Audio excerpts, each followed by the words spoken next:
This regular meeting of the Jacksonville Planning Advisory Board to order August 11th, 2025. And with that, Dr. Lazan, if you would lead us in the Pledge of Allegiance.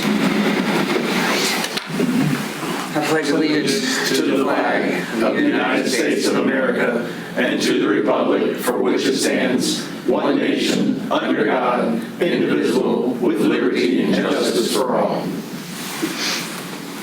Over. Our Heavenly Father, we thank you for this chance to come together to do the business for the citizens of Jacksonville. We pray that you be with us in our hearts and in our minds to make proper decisions and do what's right for the citizens of Jacksonville. In Jesus' name we pray. Amen. Amen. Thank you. Please have your seat. And at some point, I will look for a motion from someone to adopt the agenda that you have before you this evening. Motion to adopt the agenda as presented. We have a motion. Second. We have a second by Dr. Lazan. Any discussion? All in favor of adopting that agenda, signify by saying aye. Aye. Any opposed? Like sign. Very good. That carries. Let's see. Ryan, anybody feel so compelled to talk to us this evening? Nobody has signed up for public comment this evening, sir. Very good. Must mean we're doing a good job. Let's see. We have our minutes from the last meeting, June 9th. If somebody would care to make a motion to accept those minutes. I'll make a motion to accept. Grace, motion to accept. Second. Got a second from Homer. Any discussion on the minutes? All in favor of accepting the minutes as presented, signify by saying aye. Aye. Any opposed? Carries. Very good. We have a city council update from our favorite city councilman, Mr. Logan Sosa. The favorite, I heard that.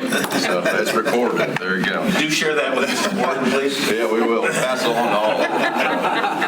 Anyway, thank you for having me. Happy to be here. But we had some big rezoning the last month. The biggest thing's on the 400 acres that the city owns of recreation. So Mr. Anthony, he's been doing a fantastic job. And hopefully, early fall, we should be getting some plans back and have a little. Plus, we have some renderings on the website that people can look at too to kind of get an idea. It'll be at the end of Western Boulevard. So that's going to be a huge thing for the city. So that's the biggest thing.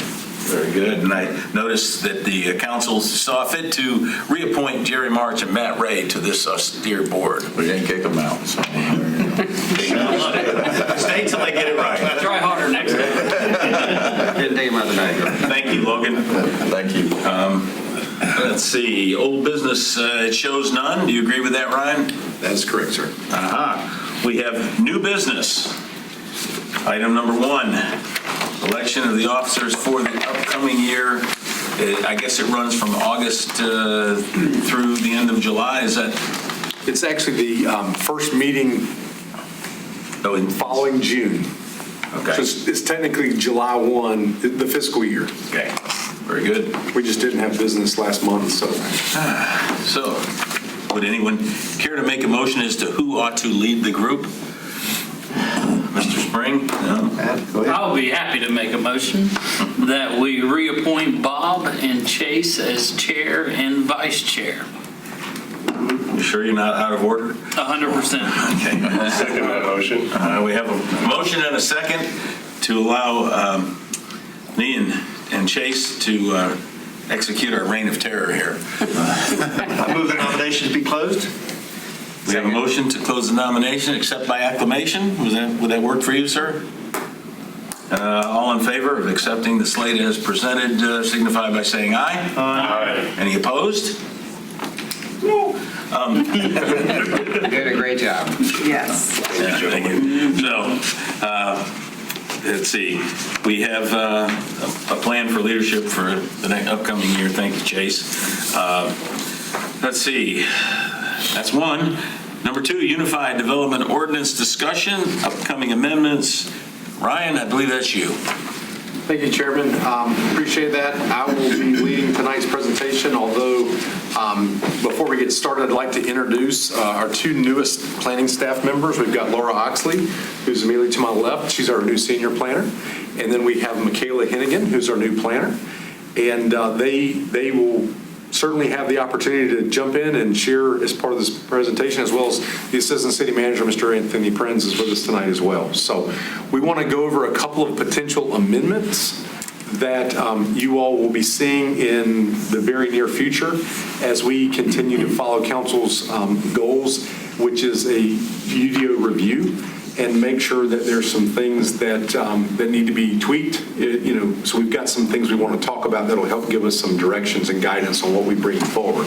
So we would ask that you all, share your thoughts along the way, and hopefully we've got some good photos and some diagrams that will kind of assist us with that. And we're going to start with the very first item is as it relates to fences and walls, which can be found in the Unified Development Ordinance under Article 5.1. And one of the things that with the Unified Development Ordinance that came when we adopted in 2014 was some diagrams. And we thought the best way to kind of show this to you would be to show the existing diagram and show the proposed diagram. And this is specifically for residential. So the only thing that we're proposing is dealing with residential, and we're also only proposing to make changes for corner lots. So if you can, pay close attention to the diagram on the right, we've done a couple things here. We have identified the site triangle, which is where there's the MSSD, which is the Manual of Specification Standards and Design, which is the engineering document, and city code, as well as Unified Development Ordinance talks about site triangles that you cannot put items within those triangles. So that way, when you pull up to a stop sign, you're looking to the left, you can then safely pull out without an obstruction. So we think that the new diagram shows more accurately reflects the 10 by 70 site triangle. There is a 35, I believe, by 35 as well, but that's at a lighted intersection. So we think the diagram more correctly identifies the site triangle. And the other significant change is for those corner side setbacks. Currently, the blue color represents a maximum height of 4 feet, and the red identifies a maximum height of 6. So for residential zones, you can only have either a 4 or 6 foot high fence, nothing larger than that.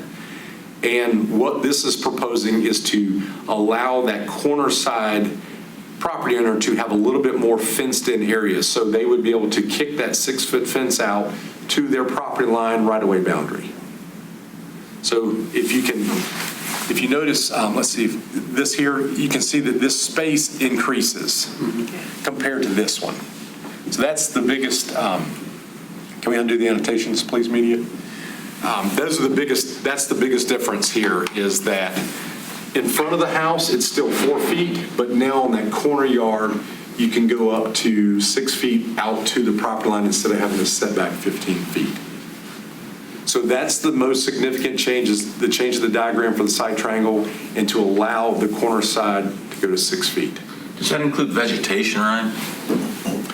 Well, vegetation would need to be planted on the property owner's side. So if you wanted to put landscape in, you could either put it on the back side of the fence if you put the fence down the right-of-way boundary, or you would set the fence off a few feet and then plant. I'm looking at your yellow triangle there. Vegetation, anything greater than 36 inches has to be maintained at that height or lower. Because I've come to intersections before where I've tried to look, and it's hard if they plant the vegetation kind of right up against it. I could see that as a recipe for disaster for somebody.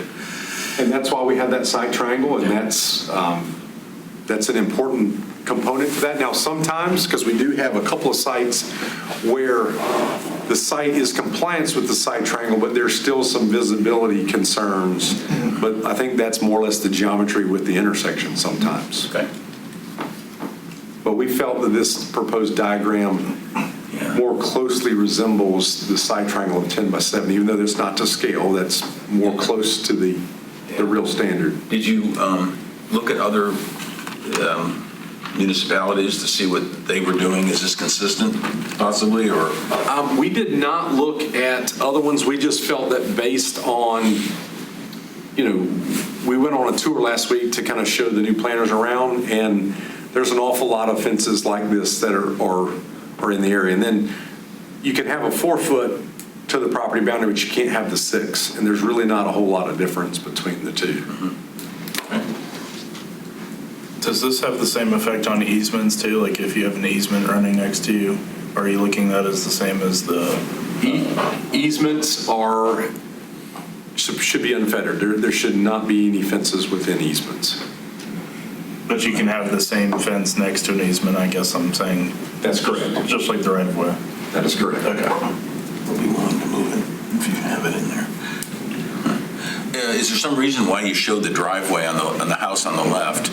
It had a driveway going in, and then it looks like a sidewalk, like they're not going to have a driveway, or is that just somehow the drawing just didn't? We can tweak that. That's actually a good catch. But no, it's Okay, that didn't yeah. change. We'll change that with a diagram. There's still a few things that we want to adjust on this, but this kind of showed the main point of what we were wanting to do here with that corner side setback. Yeah, gotcha. You know, one thing that you're going to see come out of the planning department and throughout this whole process of reviewing the UDO is kind of refining some of the rules so that they make more logical sense. Sure. Okay? So in application, if you look at the one on the left here, and somebody calls you and says, I want to put a fence and I live on a corner lot, you say, okay, is it a 4 or 6 foot fence? If it's a 4 foot fence, you can put it on the property line. If it's a 6 foot fence, you need to move it 15 feet into your yard, in the middle of your yard, but you can have it. And there's not a whole lot of ration as to why, you know? So when it's difficult to explain and it's difficult for the homeowner to digest, that's when we need to look and see if the rule makes sense. And if it doesn't, like we're doing today, you know, Ryan and his team are bringing forward what's more of a common sense approach. Keep it on your property, keep it to 6 feet, keep it from obstructing traffic. There you go. Call it a day, right? That's right. And then the other thing is just some better identification just to help the citizen property lines. Currently, that's not really called out on the diagram, interior versus corner lot, just to try to make that diagram be as accurate and informative as possible. Yeah. What instigated this, Ryan? You guys, is this a staff thing? This is a staff situation where, to follow council's goals that they have established, they have to review the Unified Development Ordinance, and this is a good one to kind of bring forth, as well as these other ones that we're getting ready to talk about as well. And the biggest thing is, something that's happened with this in the past was, if you call and say, is a permit required for a fence, the answer is no. But you might not have asked the right question. The question may be, well, do you have standards for fencing? And as the example that Mr. Prince just mentioned, it's kind of difficult to explain that to, what do you mean I can go all the way to the property line with my 4, but I have to move back 15 feet with the other? And just the other thing, like we talk about all the time, I mean, there's an awful lot of fences that have been installed because no permits are required that don't meet these standards. And, you know, when we were driving around, we were looking at some of these items the other day, and, you know, as long as you have that site triangle that remains free and clear, you know, the safety concern is avoided, and we don't believe that there's going to be any detriment with making this change. We think that it's going to be more positive than negative. Rock on. So we were going to ask for any feedback, but kind of already got that with this one. All right, well then, with nothing else on the fences, we'll move down to the reorganization of downtown signage regulations. So similar to the rezoning that we had last month or the month before, with trying to make some proactive adjustments to benefit the downtown area, this is a situation that recently came up that left us, the secondary component to this. The first part is, although it can be a head scratcher to some, right now we have Article 3, which is our district standards, and then Article 5 is our development regulations. So most people say, oh, well, where's my development regulations? Where's my sign regulations? Oh, that's Article 5. But in downtown, they're actually in Article 3. So we want to move them all underneath Article 5. That way you go to one place and you find the standards for signage. You no longer have to overlook Article 3, which has happened to some customers. They're like, oh, well, we didn't realize that there was another section for signage for downtown. So we want to move it forward to Article 512. The other thing that that's in 512 that isn't in the downtown two districts is some exemptions. And by moving that under to 512, everybody will be treated the same, but then you'll have schools that have a different standard, you have downtown that'll be different standards, and then your regular commercial boundaries that'll have other standards. But at least now it will be all underneath Article 512. Well, is it going to address like certain streets that have different, me and Anthony were just talking about this. I know we're not going to get too deep in the weeds on the signs tonight, but I think certain streets should have some different exemptions as well. There's some different areas out there that they just can't meet all the requirements. So that's something we certainly can look at. I'd like to hear a little bit more about that. I know that some municipalities have different sizes and heights based on speeds. That's something we don't currently have. We could certainly look into going down that path if that's something that we would like to explore. But right now, it's basically you have the main standards based on the commercial zones. You have a different standard for the office institutional zones. Then you have college has a standard, residential zones have a standard, and downtown has a standard. So this first part is we just want to move the stuff out of Article 3 and put it all underneath Article 512. That's the first part here. So it's an organizational move, really, so that all of your rules are in the same section, Correct. regardless of where you are in the city. That's this first part. That's correct. And I think Mr. Sosa's question is about, just a review of the sign rules in general, and I think that can come later down the line. At least that's the intent. Sure. Yeah. Because we've talked about this before. Right. There's a lot of issues out there. Not everything fits the mold, so I think we need to try to address that and try to get that fixed and cleaned up and make it make sense for the majority. So this is step one. Yeah. All right, so those last two bullets kind of sum it up, move it from 3 to 5, and then there's exemptions that are not found under Article 3. So, all right, so without any additional feedback on this one, we'll move on to another item, which is amendments to the downtown sign regulations. And this is because something recently came up and it left us scratching our heads. And it's specific to secondary facades. So not what's on the front of the building, it's the secondary facade. So left side, right side, rear. Right now, the ordinance says that you can only use channel set lettering for the side facades. So bicycle gallery, that is a channel set lettering style. So you can see it's on a raceway, letters are cut out. That is the only type of sign that you can put on a side facade.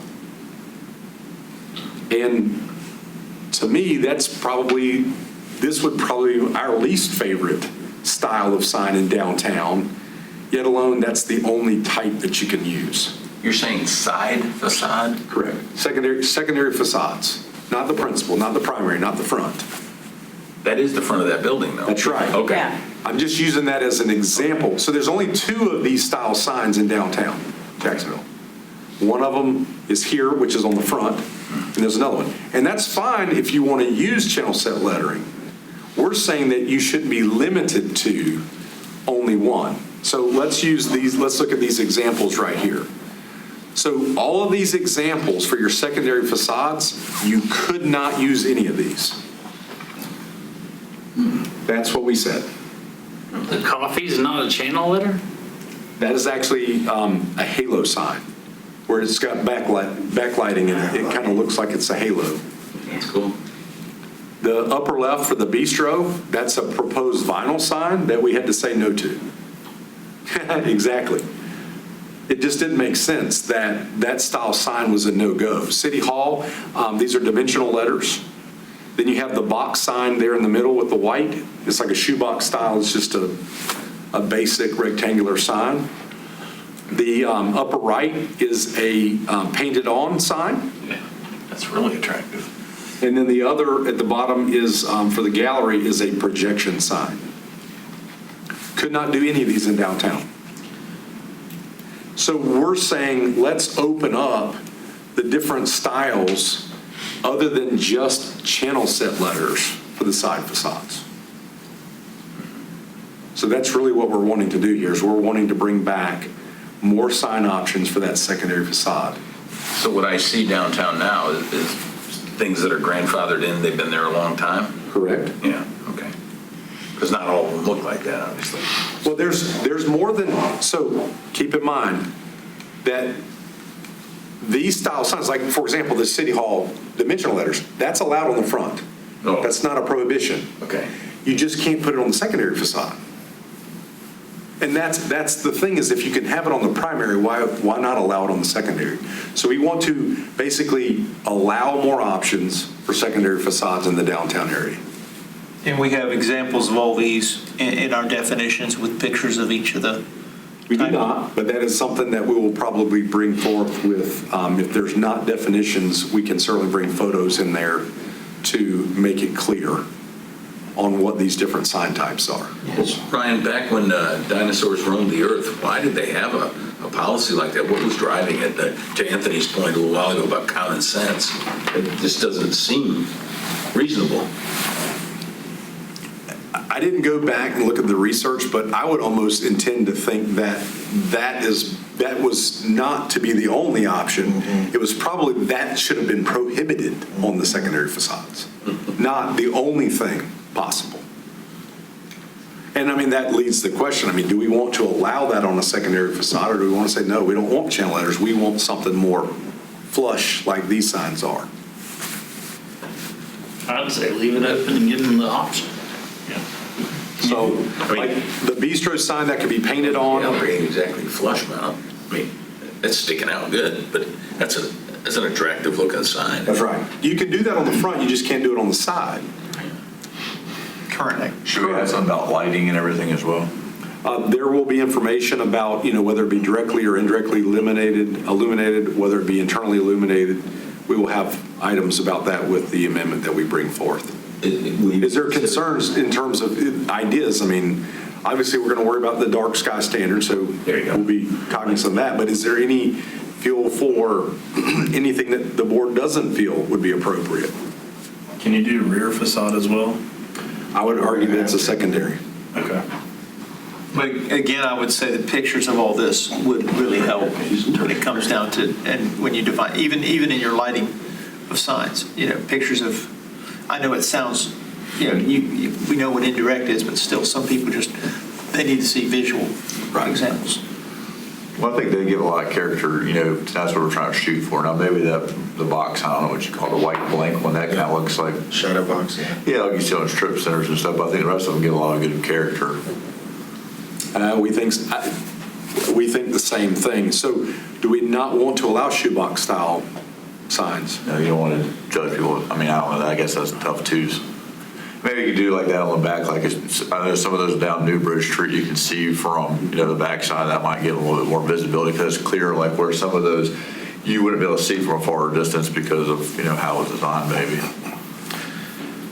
What about a sign that is a shape, like a guitar, or your sign is that shape, or maybe even something like a guitar with words across it and then lit up? What kind of sign is that? Where does that fit into this?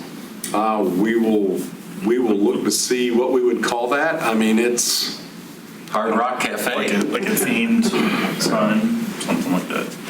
I mean, it may be a halo sign. It just really depends on how. The fact that it's in the shape of a guitar, if that's their allotment for signage and that's what they use it towards, that's fine. It's just a matter of how is it mounted? Is it like in the upper left-hand corner? Is that vinyl applied directly to the building wall? Is it painted directly to the building wall? Is it a dimensional guitar? Is it a halo guitar? And we can certainly clarify that. Is it a painted-on guitar? Is it a projection guitar? And, if there's no concerns with that, it's just a matter of us writing it in a way. And that's kind of why we want to talk about that with the board tonight in terms of giving us this guidance so that when we decide what the verbiage is going to be, that we factor that in. So hopefully when we bring it to you, we hit the bullseye and we don't miss the mark. Is there any rules against like murals, like in Downtown's a lot of You're times. still on my thunder. Okay. That's next. That's the next one. So we'll come back to that one in just a moment. Okay. But great question. But since we're talking about it, I mean, this is a painted-on sign. I mean, in 1998, council actually eliminated people's ability to do painted-on signs, and then since then, they've relaxed that standard. It's just a matter of Heritage Bicycles, Bikes and Coffee. If they have 100 square feet that's allowed, for example, and that's 100 square feet, they used it and they did a painted-on sign. So, and the downtown has a little bit different standard. On Western Boulevard, it's all based on your street frontage and your unit width. In downtown, it's really an area, it's a percentage, like 10% or 25% of your wall area. So like Zing Zone that has a larger corner, they could have a bigger one than what they might get for the square footage, is what you're saying? No, basically downtown, you get to choose 3. Secondary facades 1, and then primary. So window signs is 1, wall signs is another, and there's like about 10 items, and you get to choose 3. So it just depends on which style of sign that you want to use, and that is specific to the downtown area. That is different than Western Boulevard. Western Boulevard, for example, is pretty much wall signs and a freestanding sign. I think we can all agree that part of the experience in going to any downtown area is its uniqueness, right? I mean, you can go to Western Boulevard and do pretty much anything that you want to or that you need to live your life. But what creates the desire to come to this environment, versus going to Western Boulevard? And so when we form the rules, I think it's important that we've got to form them so that it allows for that kind of diversity that you see in other places where you might, it's not maybe going to be the shadow box sign, because you see those in shopping centers all over the place. I mean, we may allow that, but maybe it's not going to be on the front of the building. Maybe this wild guitar concept is what we would like to see more of. And in fact, I know a number of downtowns that, unique signage is one of the key draws, to include murals and building architecture and all that stuff. So maybe, Ryan, I don't know, the next step is we're going to look at other community standards, probably, right? Mm-hmm. And then come back with an education on downtown signs before we actually make decisions. Is that kind of the approach? We certainly can do that. But I think you should also add about allowing signs under awnings. When you walk down the street, you can see there's the shoe shack, whatever down, you see what's down the way. Because as, Newbridge hopefully develops and you have multiple stores opening from shops, restaurants, whatever, you can at least see down the way as you're walking what's around there. And that's actually a good point. Downtown currently allows that. That is part of the projection sign, which is like the gallery. Okay. Right. So one of the things that differentiates downtown compared to Western Boulevard is Western Boulevard, you're limited to projections no further than 18 inches off the wall. In downtown, you don't have that. Now, downtown does create some other challenges, and that is a lot of times the property line is the right-of-way boundary. So if you project, now you're dealing with an encroachment situation. So if you're going to allow an encroachment, you want to make sure it's high enough so that somebody that's either driving down the road or walking, correct, doesn't bang their head on those projection signs. But it may be that we want to encourage that and allow that as a right and not have it be one of the 3 that they have to choose from. Yeah. We may say you're allowed, everybody in downtown is allowed to do that regardless of the other 2 or 3 choices that they I like that idea. It gives a little more flexibility. Right. And it doesn't limit them on the other stuff. And the idea is it's a walk. You want downtown to be walkable, and that way you can see as you're walking down those nice new sidewalks on Newbridge Street. I think there's really ways to encourage people to do the things that we would like to see downtown and discourage things that we wouldn't. Maybe we don't prohibit the shadow box sign, but we make other signs easier to permit and install.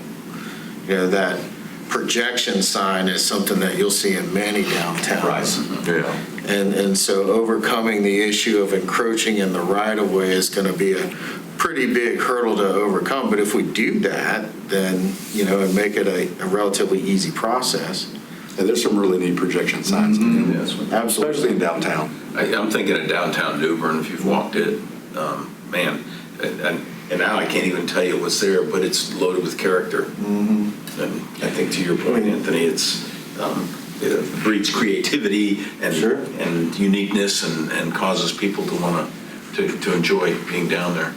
Well, same thing with awnings, right? Awnings protrude over the sidewalk, over the right of way, but those are things we want to see, so. Yeah, exactly. We just got to figure it out and make it easy for folks to do stuff that we would really like to see downtown. I think it's a good start. We also want to make our sign legal. That too, yeah. No, that one is legal. That's on the primary. Yeah. Okay. We won't allow stuff like the heritage bicycles and the bistro signs, both of which would not be able to be permitted today because it's not channel set lettering. Even that coffee sign, I mean, I think that looks good too. Sure. And what is Right. technically considered downtown? Like Bailey's new building considered downtown, Newbridge, Court Lake? We've actually had conversations with Bailey, and the moving it into 512 benefits that center currently.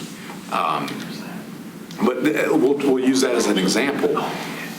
Most people they're not thinking about Article 3 and those separate standards. They're thinking about Article 512. So we need to move that stuff into 512. That way they can find it there. They don't realize they're not even looking at what's applicable to them. Gotcha, that's a good looking building. And as you recall, council did identify a downtown zone, so to speak. There's a central business district area, which is kind of where we were here with the bistro, but then there's a greater downtown area. Of course, we can review those maps with you as well. Yeah. Yeah, so anything that's zone downtown business or downtown residential would fall underneath those downtown standards that we're planning to move to 512 with any of the changes that we bring. And the reason for the downtown residential having signage allotment is that there are some commercial uses that are allowed in that downtown residential zone.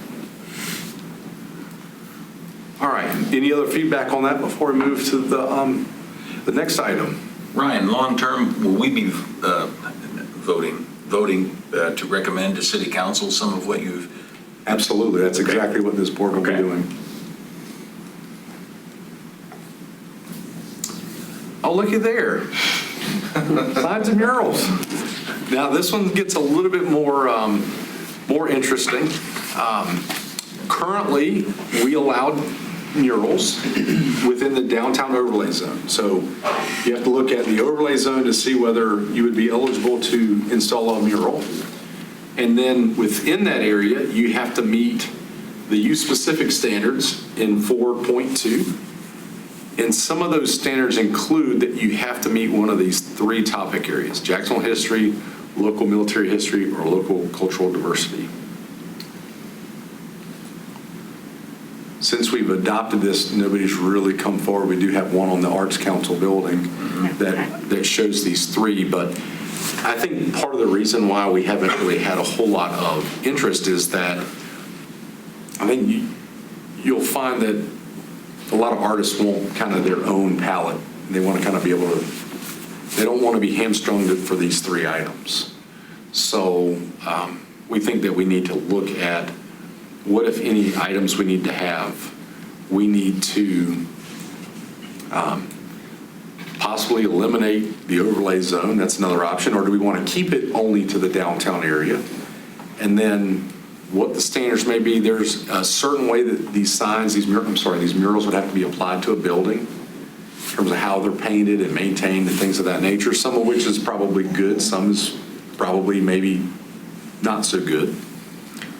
And then the hard part is, and if you look at these two signs on the right, a mural versus a painted on building sign.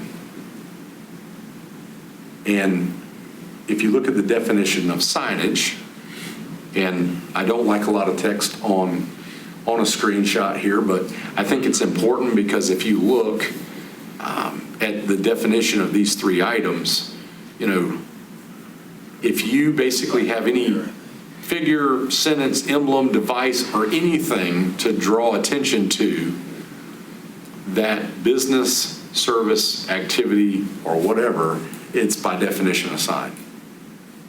So we're going to have to kind of work through, well, the difference between a sign or a mural. And It's not that we're saying that you can't have a painted on building sign like on the bottom right-hand corner, but that's where a business owner wants to have a sign versus somebody wants to paint just a work of art like what you have with the town of Benson. And I can tell you that you can go down to Wilmington, you can go to Carolina Beach, Lake Placid, Florida is another big one. There's a lot. All you have to look up is just, photographs on a search engine on the internet for murals, or go to Wilmington. We want to say go to Jacksonville, where you can see these murals, because it's kind of a focal point and a draw. And there's some really neat, components to murals. So heretofore, we have discouraged murals. Fair? I believe so, yes. Okay. And somebody did that either because they're just not a fan of artwork, or there was a downside to somebody's mural that maybe crossed lines of good taste? That's possible, and I think that's part of where, what we bring forward back to the board and council for consideration is how do we kind of navigate those waters? And I think one of the things that we are looking to do is have some sort of a board or commission that would review applications and approve or deny them based on some standards that they establish in order to determine, is it a mural, is it a sign, should we permit it or not? What's the plan? If somebody paints a sign, that counts against their square footage for signage, right? Correct. A mural would just be like the entire wall or whatever. It could be, or it could be a portion of the wall, but it has nothing to do with the business that's behind it. Or if we want them to be able to do that, then we've got to do something different within the confines of the code.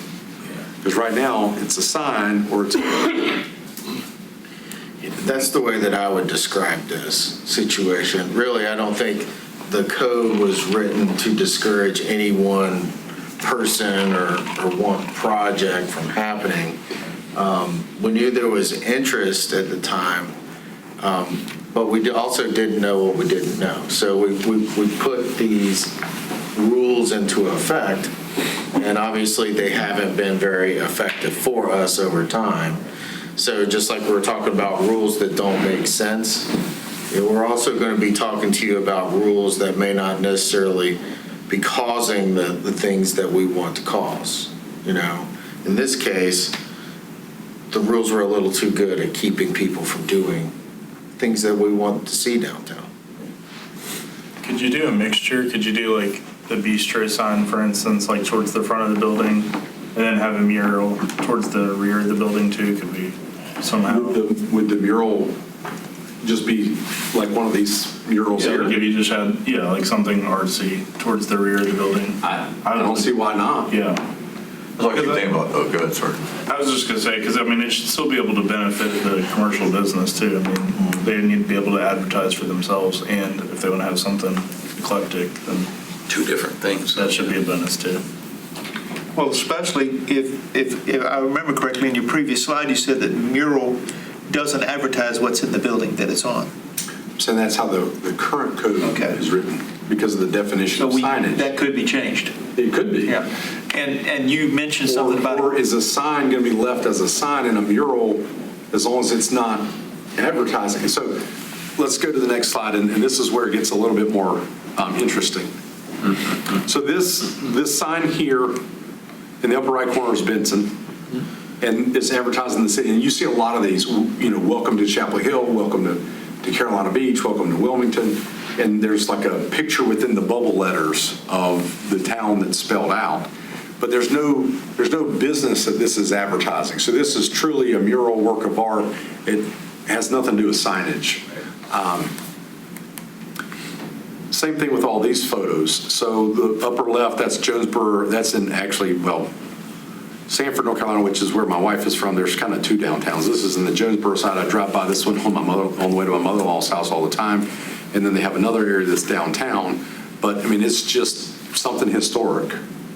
So, if Jacksonville had something like this, they might be able to do that today, but they couldn't do something like the flowers in the middle building. Now the saxophone player, I don't know where we found that photograph. Maybe that's a famous jazz saxophonist and player that's from that town, and they wanted to, or maybe they just, that's jazz is part of the culture, and they just wanted to paint a mural representing that, so. But this is where the lines get a little bit blurred. So this is a coffee shop. So is this a sign or a mural? It's a sign. So if they were within their square footage allotment, they could do this today anywhere in Jacksonville. If they have enough square footage to do this, because we allow painted on signs now, you could do this on Western Boulevard, you could do this in downtown, as long as you have the allotment. But if we wanted to be part of the mural program, and that's what we may have the committee decide, is this a sign or a mural? And the question would probably also be, if you're talking about size, dimensions, where does it start, where does it end? Well, we had that conversation. Yeah, I mean, Which part of that is it just the middle coffee cup? Or is it all the coffee cups? is it the bag, string, the tags? Yeah. So, but that's where I think you'll find there's different programs. And as Anthony alluded to a minute ago about looking at other regulations, that's what we intend to do as well for the mural component.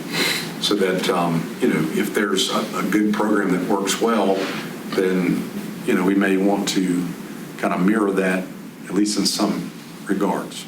Now, if you do have a committee, you talked about a committee, would you probably have at least one member from different, like the beautification or, It's actually, I had thought about that, but we also definitely want to have somebody from either the Arts Council or a local artist to help with that. But I think that that's if that's a suggestion, I think it's a great suggestion. If not, then we were thinking along those same lines, so.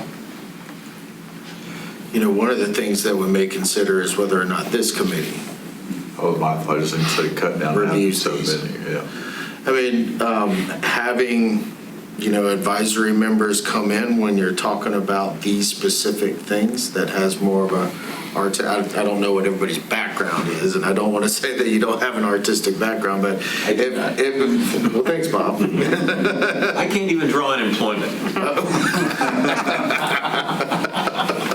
I don't think you probably ever tried. But anyway, the point is that, this group right here makes the planning decisions, the planning recommendations for the city council to make decisions. Okay? Now, this could be well within your purview, and I frankly would advocate that with some, other outside expertise maybe from the Arts Council or someone to help advise. But we took a straw poll earlier of how many of our members are duly appointed to different city committees. I mean, I think we're looking at a pretty diverse group here that represents all the interests. So. And whoever's applying for me, they could just bring, the artist or whatever to kind of say, pitch their idea and say, this is why, this is whatever. And then we say, yeah, or at least give some feedback and try to work it out then and just be done with it. Well, that'd be the smart thing to do. If I were proposing something like that as a businessman or somebody and I want a mural, I might bring it before this group for approval, and based on yay or nay, either one, it's going to go before council. And then when it went to council, I'd make sure I had a resident artist or someone there to talk about its artistic, because we just make the recommendation. You guys make the vote. It may not even be that council makes the decision. It may be that they select the committee, and then the committee Makes the decision. Right. If they choose to delegate that authority, which could happen, frankly. But that cuts down on the whole time frame of having to do it. If someone's ready to do this, and they don't want to wait 6 months because they got to go through 15 hoops to get there. They just want to just throw it out there and be done with it. Well, we have to work through due process that we're familiar with. Yeah. So, coming here, getting a decision from the planning board, and if they don't like the decision that the planning board has made, then talking to the city council or someone else, Board of Adjustment, who knows, may be a good approach. But this is just something that we're going to talk more about, right? That's great. And then with that, in the UDO, the decision-making bodies, there's certain processes. So we may have to amend Article 2 that says, okay, for murals, this is who would decide, this is who you can appeal to. So, all that will be kind of factored in as well, depending on which direction we head in. We certainly want to find the processes that work well in other places and try to kind of mirror that, if they've been successful in this.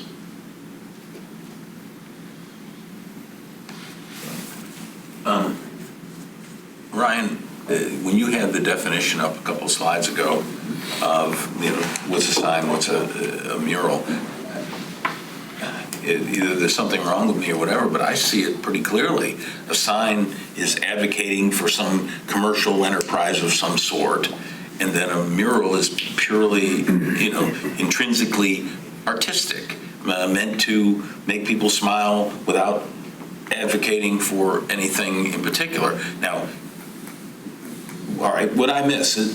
I said that fairly succinctly. Tell me what I miss. All right, so the upper left and the upper right signs. Yep. They sell band instruments in those buildings.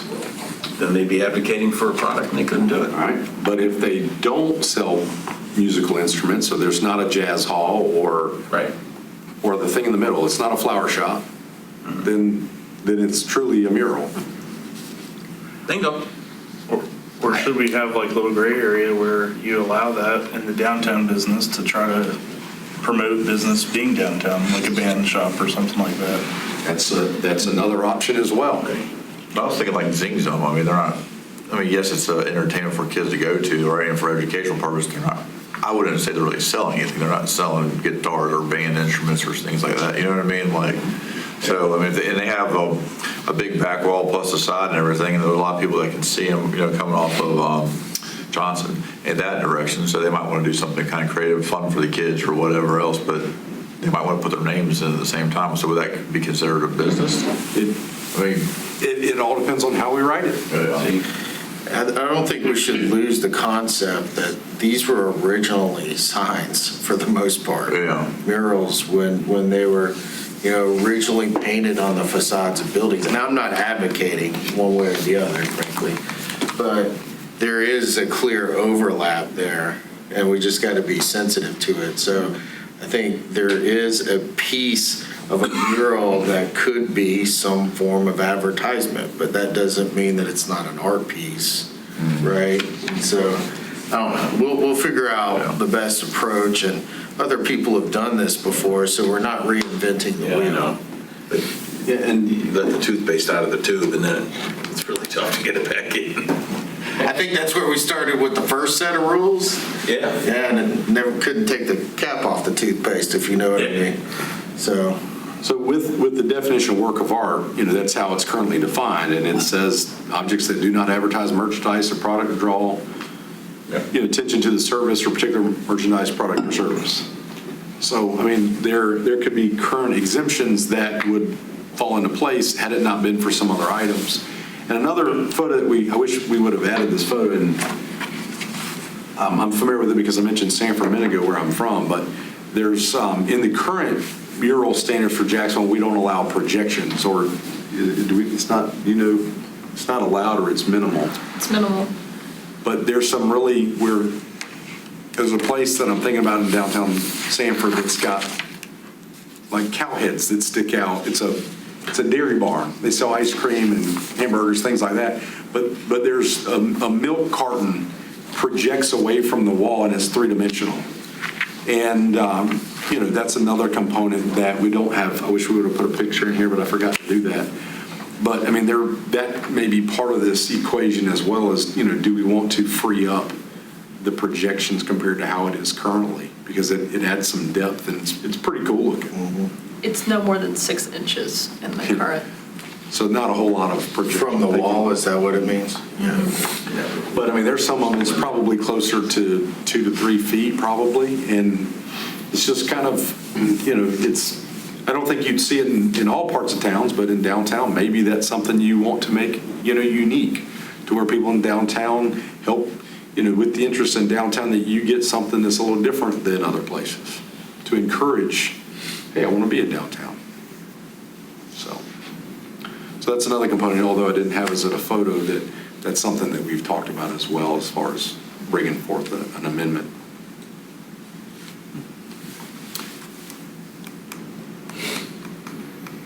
So that's all that we have.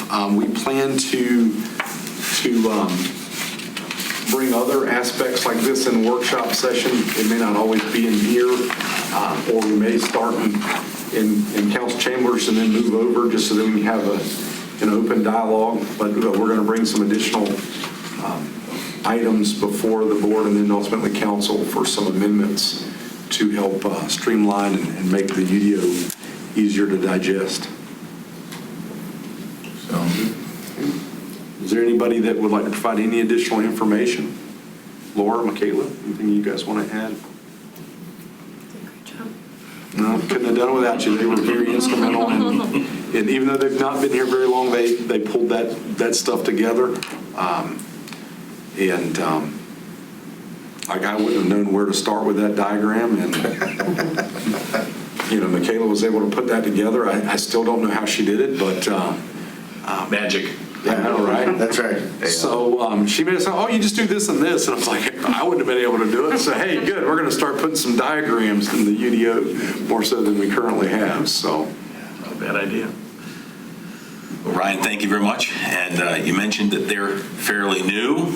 You, however, are not fairly new, having last week celebrated your 25th year in service to our fair city. So thank you for your dedication. thank you. I appreciate that. It's been great working with everybody around the table for these past 25 years. Some of you 25 years, some of you not quite 25. Appreciate all the time and effort that you all put into planning items and make things run smoothly. And appreciate all the support that I've got from my colleagues over the years. And I'm not going to say look forward to another 25 because I don't know that I'm going to be at 25 more. So, but I guess you should Your say proteges never will. say never, because we did have another employee that just celebrated 40 last week as well. So, and I know that there's others that have been longer than that. So The mayor just The mayor- celebrated 50. right. The mayor and Coach Ron Holtzford last year celebrated 50. Yeah. And I know Carlotta, she's got about 45, I believe, and Helen celebrated 40 last week. And so some great employees. Well, thank you, Ryan. Appreciate your comments. I appreciate, I thought you were going to say because it's something about a report, and I was like, well, I don't have any report. Well, in that case, I'll look for a motion to adjourn. You have a motion. I have a motion and a second to adjourn. All in favor indicate by saying, see ya. See ya. Oh, there you go.